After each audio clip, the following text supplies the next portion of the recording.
Kuz, Jennifer Lien, could have been an awesome Star Trek, Voyager character if Jennifer Lien hadn't left the show in Season 4. True, Kuz has a reputation as an underwhelming character whose 9-year lifespan trapped Voyager writers in a narrative corner, but there are hints in Voyager's early seasons that there was more to Kuz than what we saw. And what we saw wasn't all bad, either. Kuz was kind, curious, and eager to spend her short life exploring the galaxy with the USS Voyager crew. Most interestingly, Kuz's burgeoning telepathic ability promised a darker side to the young Ocampa. Unfortunately, we never got to see any of Kuz's teased storylines play out, because Jennifer Lien left the Star Trek, Voyager cast just a few years into the show's run. At the time, Lien's departure was framed as a problem with the character not working out, and making room for Jerry Ryan's 7 of 9 to boost ratings. More recently, Jennifer Lien's struggles with mental health have come to light, making it clear that Kuz staying on Voyager was never really an option. That said, some Star Trek, Voyager episodes hint at Kuz's future character development. Had Lien been able to stay. Star Trek, Voyager Season 1, Episode 5, Phage, establishes indiscriminate kindness as the baseline for Kuz's character. The friendship between Kuz and the Doctor, Robert Picardo, starts here because Kuz is the only one aboard the USS Voyager, so far, who treats the Doctor like a person, and believes that he's capable of learning. Even when the Doctor treats himself like he doesn't matter, Kuz doesn't think twice about being kind to him.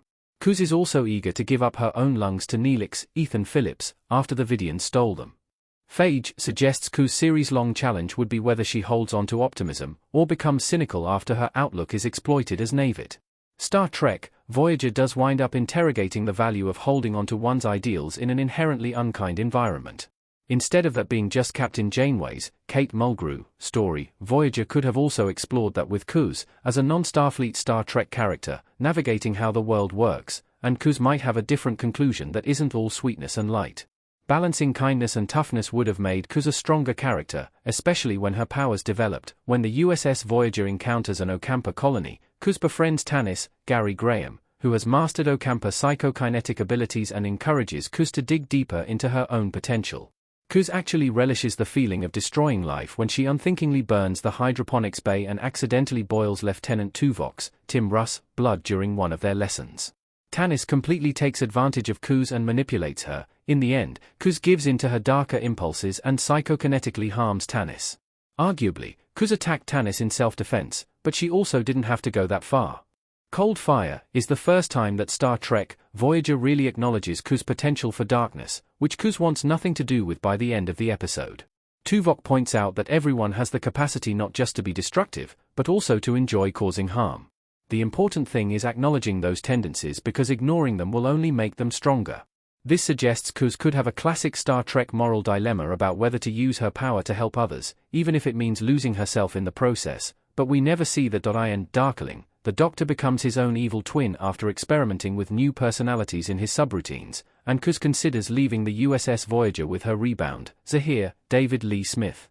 Neelix famously improved after breaking up with Kuz, and we get hints Kuz would have gotten better, too.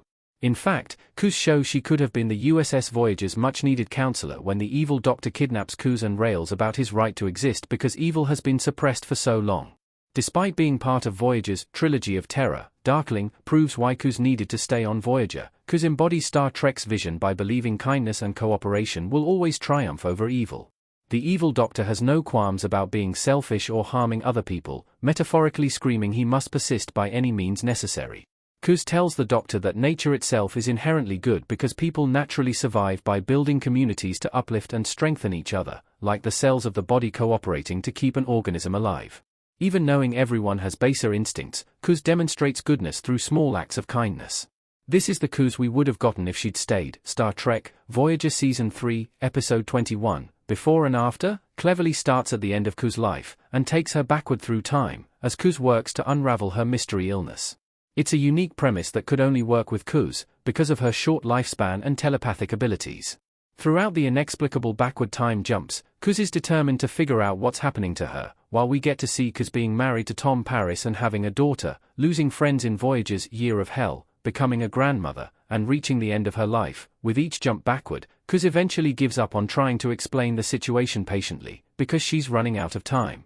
I love seeing Kuz speaking more straightforwardly and acting on her convictions, as opposed to the tender-hearted uncertainty that usually characterizes Kuz.